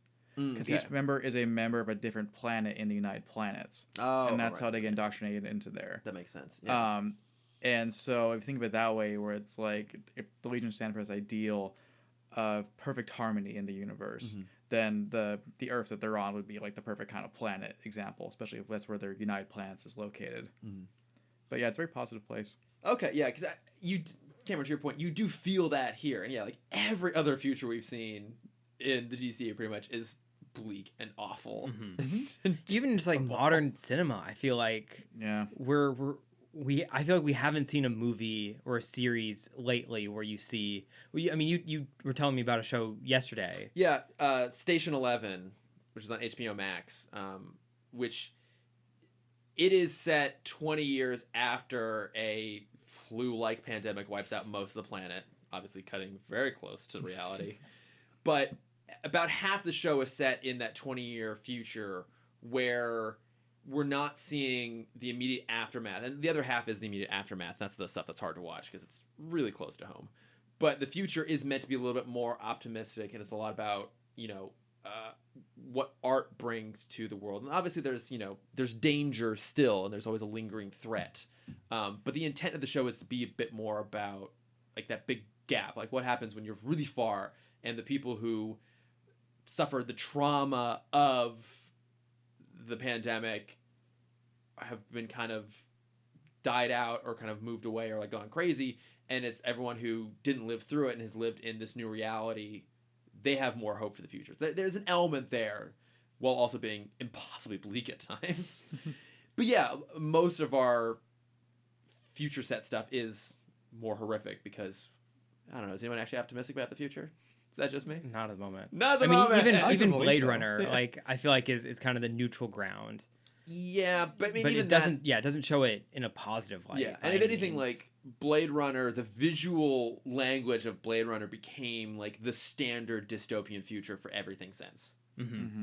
Yeah, it's been a while since we had like an optimistic future.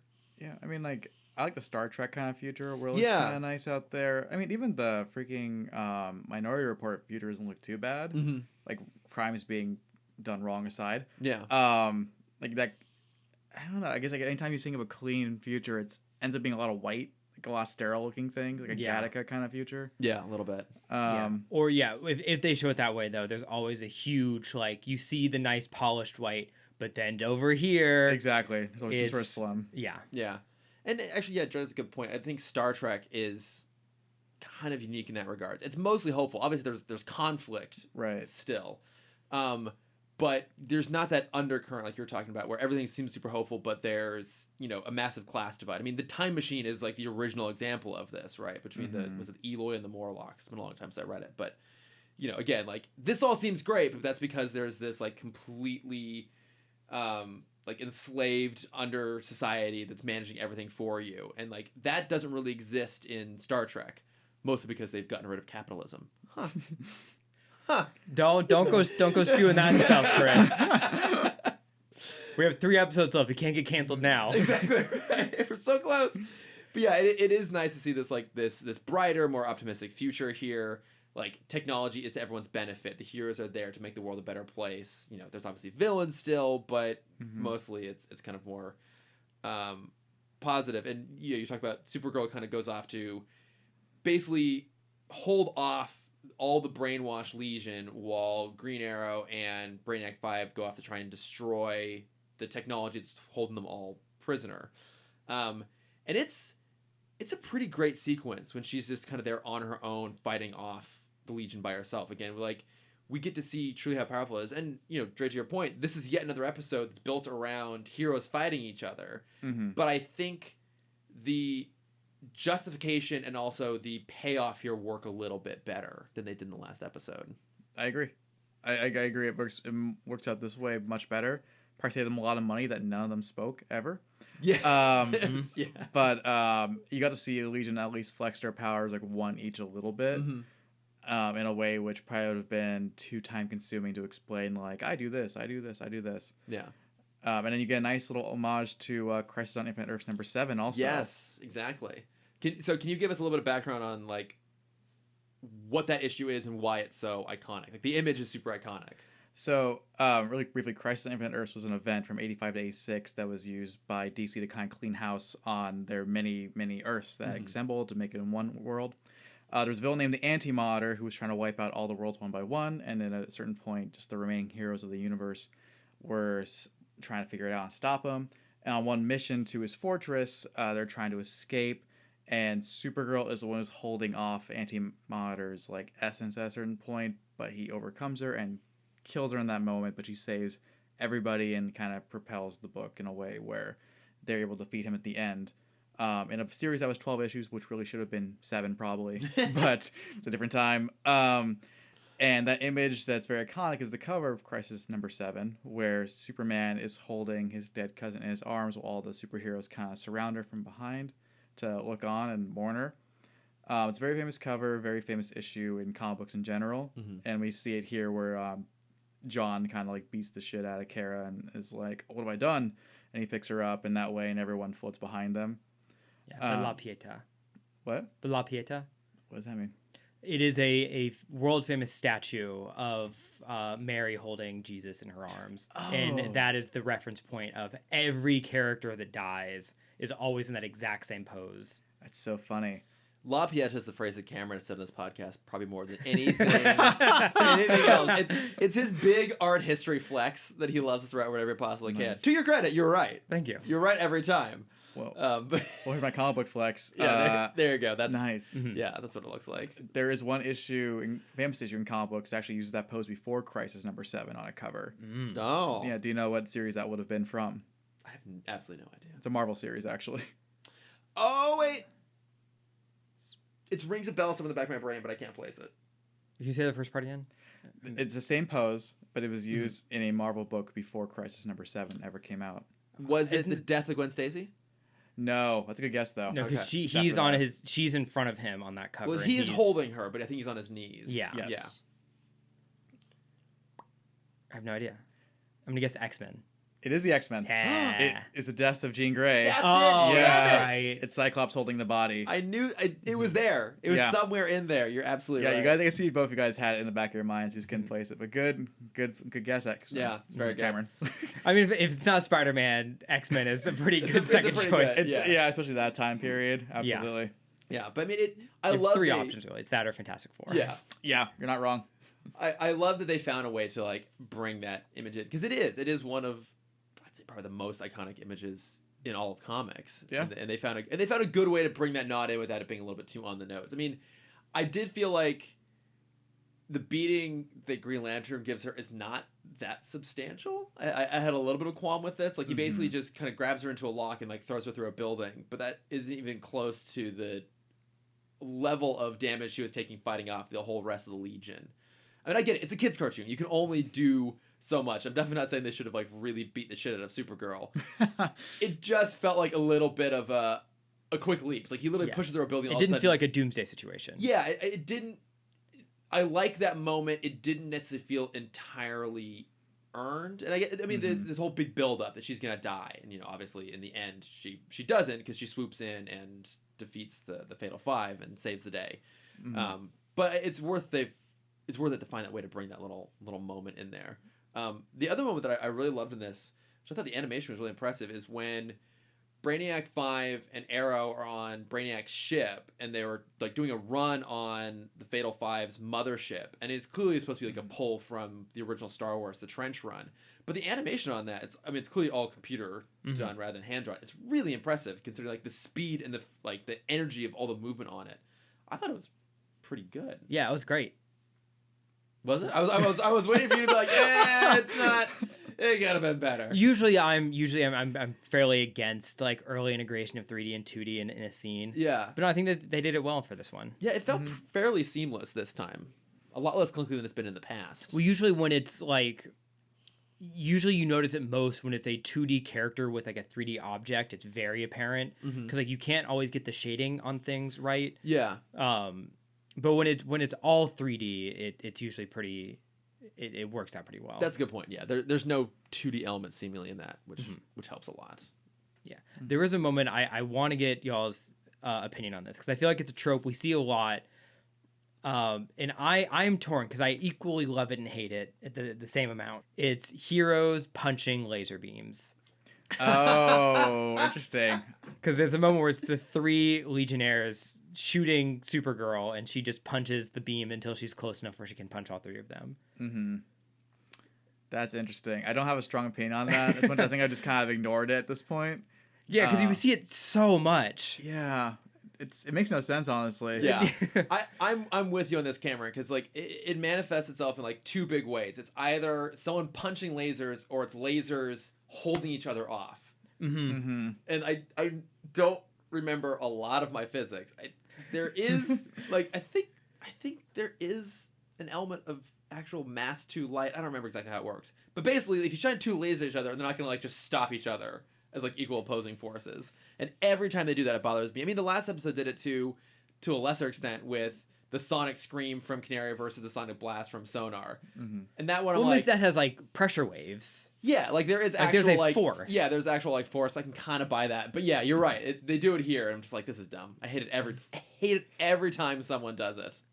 Yeah, but again, like there's times when I love it. I get hyped by it sometimes. I'm like, yeah, you punch that laser, Superman. Of course you do, because you love anime, and like even as someone who doesn't watch a lot of anime, I know that's in anime all the time. Of like opposing laser beams holding each other off, or punching laser beams. My favorite one is like Dragon Ball Z is famous and infamous for it, of just like slapping lasers away. Yeah, like someone will be shooting like Kai Blast, and it's like no, and just like I'm okay with that backhanding. Backhanding light.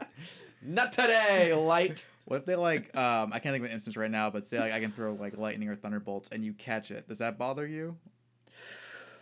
That's interesting, because so if we're sticking to Dragon Ball Z, that is a big component of the Destructo Disc. Oh, okay.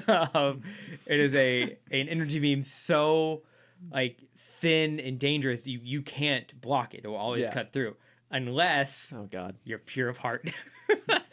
Is that what the rule is? Yes, because Gohan can catch the Destructo Disc because he's pure of heart, and then he throws it back at Frieza and at Vegeta. Vegeta, because it's what ends up cutting his tail off at the end. So, Cameron, I love that your response was iconically you since Dragon Ball Z, but it was also surprising because I thought you were going to reference Hercules. No, like no one ever catches a lightning bolt, but like Zeus has like physical lightning bolts that he picks up and throws. Yeah, because you see Hephaestus like actually hammering the lightning into its shape that he can throw. Yeah, there's like all natural lightning, and there's artificial lightning. Yeah. Lightning, I can. I just assumed that's what you're going to reference. I mean, I can. Do you want to talk about Hercules? We just did. We've scratched it off the Damn it. list. We're fine. I'm pretty sure the Young Hercules episode actually revolves around Herc getting one of the lightning bolts or something at some point. I mean, if we want to talk sure. about that, is the entire premise of Percy Jackson, or the first Percy Jackson. Oh, you're right. They steal a lightning bolt. Yeah, they steal a lightning bolt. Yeah. Yeah. Damn. And they hide it in a shoe, if I remember correctly. Oh, okay. I'm I out don't know. again. I think I've seen that one once. Is Oh, you haven't read it? Neither have you. I'm not. Wait, is Pierce Brosnan in one or both of those? I don't think. I think Yes, he is. Who trains Hercules? And you have the book right there. He's mentioned in the book. Philoctetes? No, not Phil. He trains Herc and he trains Chiron? No. It's Yes, Centaur? Chiron. Yeah. Chiron. I can't pronounce things. That's Yes. fine. It's Greek. Yeah. Yeah. I'm Yeah, like, Pierce Brosnan is Chiron. yeah, I'm reading Song of Achilles. Like, I don't know how to pronounce any of these words. So It's a great book. it's one of the benefits, I suppose, of listening to the audiobook instead of reading it. You get the proper pronunciations. Look at that. Well, I mean, you could also just know Greek history and Greek mythology. I mean, I learned it many years ago. I didn't have a lot of Greek history in my engineering courses, Cameron. I'm so sorry. Oh. Lots of Greek alphabet. You should. That's true. Yeah. Should have taken an art history class. I did take an art history class. Yeah, In high what are you school, complaining though. about? It's a long time ago. A lot's happened since then. Right, you're an '80s kid. I've as killed you a lot of brain cells. Self-proclaimed yesterday. I am an 80s kid. I was born in the 80s. How far in the 80s, though? 89. August of 89. That's not. August of 89. Oh my 89. God. You're an 80 kid by 5 months. Hey, the difference is I have been alive in 5 decades, and you have not. You've been alive in 4 decades. Which, when I heard that, it fucking horrified me, but it's true. Yeah, that was scary. I know. I was Way like, to what? burn- That can't be true! Way to burn all of us in one Yeah. fell blow. I'm taking this place down with me. I'm an 80s kid, Cameron. I am an 80s kid. I mean, you can keep saying you're an 80s Yeah, I'm kid. an 80s kid. I'm a product of the 80s.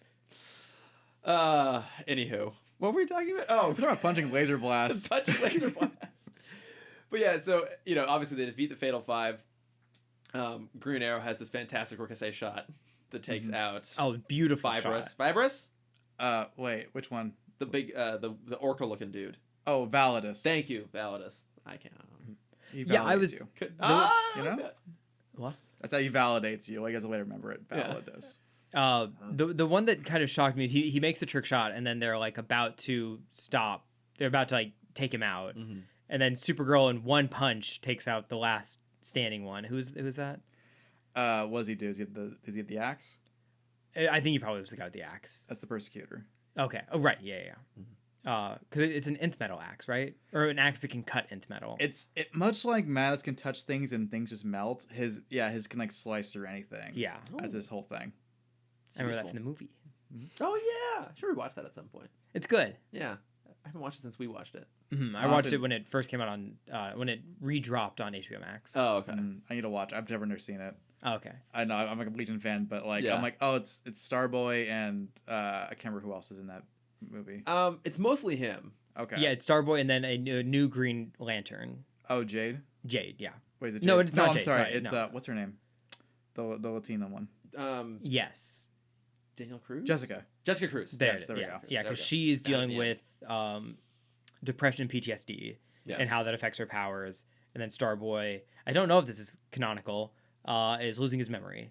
And he like has to have a certain pill to continue to remember things. The pill thing's right. Okay. It's like I can't remember what his thing is. He has some sort of condition. It's not bipolar. But anyway, his medication is made in the future because he doesn't have access here. Yeah. He gets like a little different, like Jeff's JSA run, he ends up like in this kind of group home for a while. Okay. And yeah, they think that's he's in the crazy. movie. Yeah. Yeah. But he is actually not. It's just his medication doesn't exist here. Okay. That makes sense. Yeah. Again, not knowing a lot about the Legion, I don't know if it's necessarily a great Legion story because it's primarily set in the modern era, if I recall. Yeah. And there's not a lot of Legionnaires in it, but it is a really good hero story that talks a lot about mental health. Yeah, it's a great Green Lantern story. It is a great Green Lantern story. So Okay, so let me ask you this, kid. Does this episode make you want to pursue learning more about the Legion, or you're like, you know what, if it happens, it happens? I would want to learn more. I mean, I don't know what other great comic runs there are. Maybe you can help me learn that other than the one that I read. I mean, I've been thinking too, like when we're done with this and I get to just start watching cartoons again for fun, I do want to go back and rewatch the Legion cartoon. I remember as a kid liking it, but I don't know how well it holds up. So it still holds up pretty well. Okay. I really enjoy it still. And actually, so along those lines, like, are there other Legion runs people should go check out, especially if they have access to like DC Unlimited? I really enjoy. Well, I've read like from the beginning of their first appearances, like forward a lot. Because I like those as that era of comics to me. Is this great time where like Carmine Infantino was writing the Flash and coming up with Captain Cold and like Pied Piper, all these things that are tropey 60s things that he's never left us. The Legion's really that. Okay. Where it's like we have a Starboy and he makes things heavier. We have Light Last and she makes things lighter. Just fun stuff. Paul Levitz and Keith Giffen's run, which is part of the Great Darkest Saga that you read, is a very iconic run. It really makes everyone feel more mature and really grow into their own. There is a arc called 5 Years Later, which after a great war, the Legion's kind of like retired and outlawed, and Cosmic Boy's lost all his powers, and he's he's get the gang back together to stop like some old threats and stuff.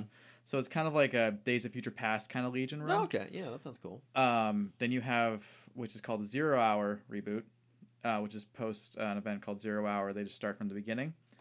And Mark Waid and Tom Peyer write that. Ooh, and they're wonderful. They reset the Legion from zero, and you see them forming their stuff and fighting their threats, and they get transported back to modern times sometimes. That one's great. I had a meeting one time with Jeff Johns where I became his favorite person in the room because I knew what he was talking about everything. And then I mentioned that I liked the Legion of Superheroes 3 boot is called. I saw my light die from his eyes so quickly because he loves the original stuff so much, and I do too. But the 3 boot is the post-apocalyptic world I was talking about. Okay. It's also Mark Waid. He got to reboot the Legion twice. Oh, good on him. And that one is about basically kids revolting against adults and rebelling against adults and forming a club they call the Legion. Like, hey, you want to come hang out here? Here's a Legion ring. You're part of the club. You're part of the club now. And they go and solve threats all across the universe and stuff. Their powers are a little different. Their relationships are a little different. But it's the best Cosmic Boy Brainiac 5 I've ever read. Okay. Of those ones. So I say check those ones out. Okay. A Legion is a thing that I think is kind of impenetrable in as much as it's intimidating. Because it's kind of like learning a whole new comic universe in one. Yeah. Because that is one of the advantages of picking up, any other DC book set in the modern time with heroes we know is that you kind of collectively know things about Flash, Green Lantern, Superman, Batman, especially Wonder Woman. Like you can kind of have enough like zeitgeist context to apply, but the Legion has not penetrated as deep as everything else. You just don't. The knowledge doesn't exist. Even for like you and I, Cameron, who like do know quite a bit about DC, I feel like Legion is kind of a big gap in our knowledge. Oh yeah, because absolutely. we mostly watch stuff like this growing up. So I will say my other fun flex that still exists on the internet is that every top 10 list on the DC YouTube page was written by me. Oh shit! I got to pick every top 10, like top 10 Batman moments, top 10 Superman moments, top 10 Green Lantern moments. Like those are all my picks at that time. So I have a top 10 Legion superheroes moments that I got to do finally. After we ran out of lists and I had to beg my boss to fill a Friday slot. I'm like, Legion moments, let's go. He's like, fine, Dre, sure. What are we talking about? That's incredible. I'll put a link to that in the show notes. People can go check it out. Cam, do you think you'll try to, or do you want? Have you seen the cartoon before for Legion? I have not. I forgot it existed until you brought it back up. I mean, yeah, I want to watch the movie again after watching this because it does carry over a little bit. Yeah. But yeah, I'd be down to watch the show, and then I'd be very open to reading any of those comics. Yeah. Yeah, I'll gift you one. I'll find you one of them. Perfect. But yeah, so like the kind of like final button on the episode is Kara decides she's going to stay in the future for a number of reasons, but a lot of it being Brainiac 5, and sends basically a goodbye message back with Ollie and John, in which she says like, hey, thank you for everything. Send my love to Mom and Pa, and you've given me everything, but this is where I want to be. Plus, I met a boy. And the final little button is Superman asking the guys, so this boy, does he have a name? They're like, oh fuck. No, he doesn't. There's no Yeah. names in the future. We got rid of them. It's definitely not Brainiac. That's for fucking sure. He's the fifth in his line of his name. Yeah. Exactly. Well-established family. Yeah, it's a fun little joke there to tack on the end. So, any other thoughts on this before we kind of wrap things up with some plugs here? I think we hit everything I wanted to talk about. Yeah. All right, so let's do some bat plugs here, and Dre, as our guest of honor, why don't you kick things off? What have you been watching or reading or listening to recently that you have some thoughts on and want to share with people? Want them to check out? I got 3 quick things. Great. One, I went on a vacation recently during the holidays, and was introduced to the movie Eurovision, the Will Ferrell. Oh, yeah, oh it's my fun. God. Richard McAdams film. Never seen it before, and I'm freaking obsessed with this movie. Great song, great performances, very funny. It's very Blades of Glory-esque. Okay. Yeah, became a fast hit for me. I've watched like 3 times now. Okay. Wow. Have you seen it, Chris? I have not, because I mostly heard negative things, and I also kind of felt like it was not my kind of comedy. That's what I felt too. Yeah. And then they threw it on. I wasn't watching it. Yeah, it's on. Yeah. I have heard the songs in it though are incredible. Like They are. like if maybe like, I remember one of the criticisms I heard was if they maybe didn't put a lot of effort into the movie, they really put the effort into making the songs feel like they would have come from the actual Eurovision competition. Absolutely. So Well, they have a lot of cameos from the past winners, Right, which I which- think is fun. yeah, and again, as someone who's never seen Eurovision, it doesn't mean anything to me. But imagine if you had seen it, you'd be like, oh fuck, that person's back. Yeah. Is that I was about to say Bjork. I don't know if she's ever been on Eurovision or not, but I don't think so. I don't think so either. I don't know. But apparently Will Ferrell's a big Eurovision fan. Okay, Like so from that- years past, that's why. Yeah, that makes sense why he would have picked it. I just saw No Time to Die last night, finally. Oh, number one you're movie. speaking my language. And I was surprised at how much I really, really enjoyed it. It's great. Yeah. It's a beautiful looking film too. It's shot so well. It is. Yeah. I will censor myself from going at length, but I fully understand what you're saying about how much that movie is awesome. Yeah. Great. I'm happy you enjoyed it. I loved Dre's it. also a writer. I don't know if we talked about him at the top. No, we did not. Yeah, but you're a screenwriter as well. Yeah. I also write. It's called Never Anything Published or Made, but I got into a lot of quarterfinals, semifinals for contests. That's awesome. So yeah, still going at it. Okay. Yeah. All right. So when you say something is good, like you actually have something to back that up because you understand how good screenwriting should be done. It's exactly. There's a reason. If I say something's bad or good, I usually have some things I could back up my statements Yeah. with. I At don't. least. No. And then the last thing is a comic book. Mhm. I dove into Dan Slott's Fantastic Four book he's putting out right now. Oh, okay. Nice. A big Fantastic Four fan. Again, because someone needs to be. So I love the FF, and people have really been raving about this for a while, and I've been hesitant because his Spider-Man stuff was not my kind of thing. Okay. His dialogue's a little clunky sometimes, but the core of the characters and the essence he really gets. I read the first 27 issues so far, and I really enjoy it. I still think Jonathan Hickman's FF run's the best thing, Okay. but this is a really good place to go into. Is that on Marvel Unlimited? The first 4 trade paperbacks are. Okay. Yeah. Okay. So you easily jump in there. Okay. I do love me some Marvel Unlimited. Yeah. Oh, it's great. Proven very useful for me in many ways. All right, Cameron, what about you? Nice. We have a conjoined plug. Conjoined? I don't know what I'm saying anymore. Communal? Maybe a better Communal word plug. to use. I can join. Yeah, conjoined has very disturbing connotations, but go on. I had the honor of introducing you to one of my favorite movies Right. last night. You had never seen The Karate Kid. The original Karate Kid. The original yes. Karate Kid. I'd yes. never seen it. And after plugging Cobra Kai a few weeks ago, Yeah. it was in due time that you'd. I've had so many people, some of whom's opinion I trust, which frankly, Cameron, you're not one of That's them. fine. That's fair. My other plug will Tell take that me away.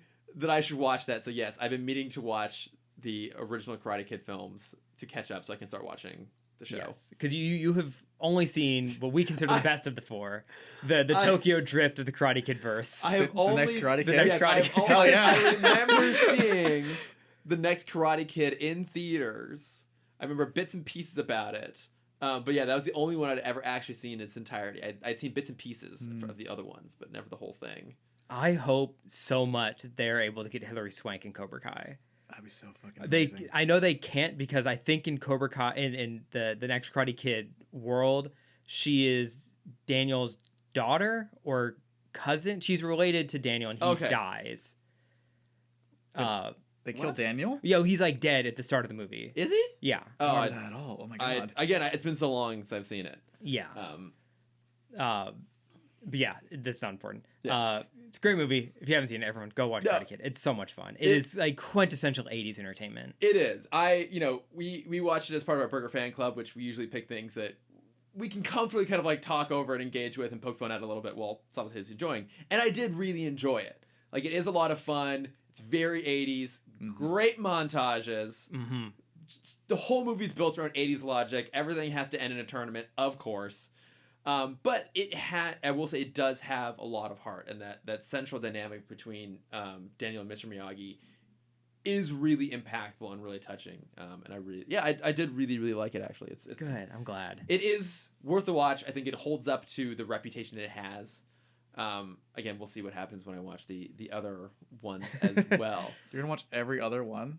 I mean, at least the other two. Yeah. I mean, I just don't think you need like two really bum me out, because it's like, remember that that girl he was trying to win the last movie? Didn't work out. It's like, I do hate that. I hate that when they're like, oh, we need a new love interest. We're just gonna jettison the last one. Yeah, right. I do hate that thing. But yeah, I mean, I'll watch them because I know that the show is filled with references like everything that happened in those movies. Yeah, so and there's a lot of flashbacks. Yeah, better to have. It's good to know the context. Yeah, better have seen them and keep going. But yeah, no, it was super fun. I mostly knew of like the kind of the iconography around like Billy Zabka and Johnny from watching How I Met Your Mother and Barney's obsession with it. And I will say, like, Billy Zabka's really good in it. Yeah. Like, I mean, he's appropriately hissable, but you do still kind of like him. It might just be that I find him very pretty.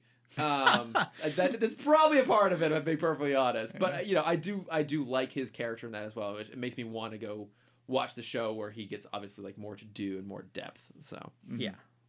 And then my other plug, it's my shameful plug, but it's what has been consuming my life for the past 2 weeks.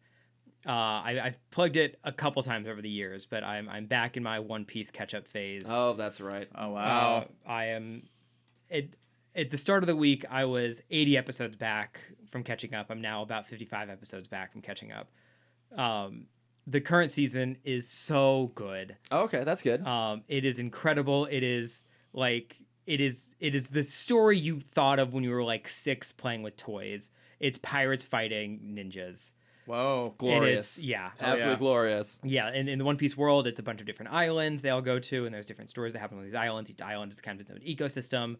The one they're at right now is Wano, which is just Japan. And so it's the people having to kind of learn how to dress in kind of like Edo Japan era, very classic samurai ninja era, very like corrupt shogunates who are kind of ruining the country. It's incredible. It's so much fun. No, that's awesome. And is that all on Crunchyroll, Funimation? Yeah, Crunchyroll. Yeah, Crunchyroll. Okay. I like to let people know where they can find these things. Yes, they're currently at episode 1007.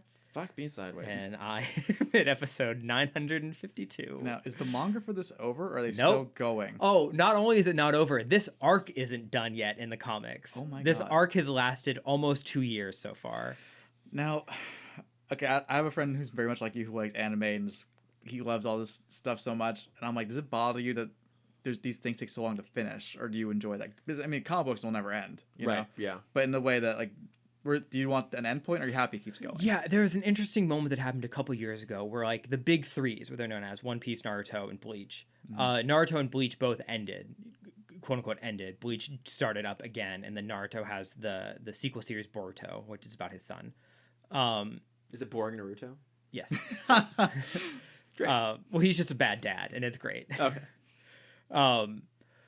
Where One Piece, Oda, who is the writer of One Piece, which is also like, if you want to talk about insane writing schedules, he puts out a weekly comic that has been coming out every week minus like, I think 20 weeks for 1998 to now. How many years is that? However many years that is insane. 23 years. Yeah. He's been running a weekly comic series that is still outselling every other comic in the world. One Piece sells more than every American comic. Like, that blows my mind that he's able to come up with like these stories just like that. And it is interesting because there is always a broad end goal to all these stories. Naruto's end goal, he has to be the Hokage. One Piece's end goal is Luffy has to get to the end of the Grand Line. He has to become the king of the pirates. So like, yes, it is frustrating when it does take a long time. Like the last arc, the Cake Island arc, there was like this fight sequence that took up, I think, 18 episodes. And I'm a big fan of fight sequences. Yep. But like 6 episodes in, I'm like, I know there's 12 more episodes of this, and I can just jump to the last one. Mm-hmm. Yeah, you need to break it up a little bit. Yeah, which is why I do these catch ups. So I'll catch up and then I'll wait like a year and then catch up again. Gotcha. So then I can kind of like, okay, like there, I can fast forward for 10 seconds, fast forward for 10 seconds. Like, okay, there, okay, that happened. Gotcha. Okay. Mm-hmm. Okay. Yeah, it's like just the fact that it's been able to go on for so long, and it's still. I think now it finally got usurped by Demon Slayer, so it is now the second highest grossing comic of the year. Wow. Mm-hmm.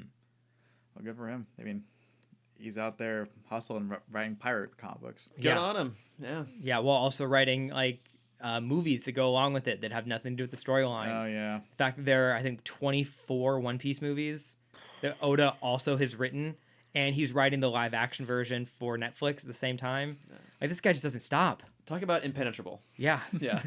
I'm not even gonna try to start on any of this. Mm-hmm. Yeah. It at this point it is impossible to start. I'm not even gonna try. So. Mm-hmm. But yeah, what do you have less shameful plugs? I don't know.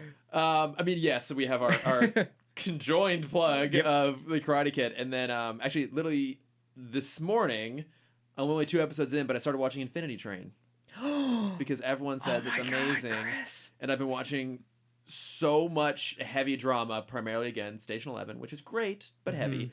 I needed something light. I've been watching Golden Girls as well, but I can I also need a break from Golden Girls sometimes because it's lovely, but it's the same shit every time. It's like, okay, let's check out Infinity Train. I'm like, oh, they're 11-minute episodes. This is great. This is a perfect thing for me to just kind of like slot in as a nice little palate cleanser.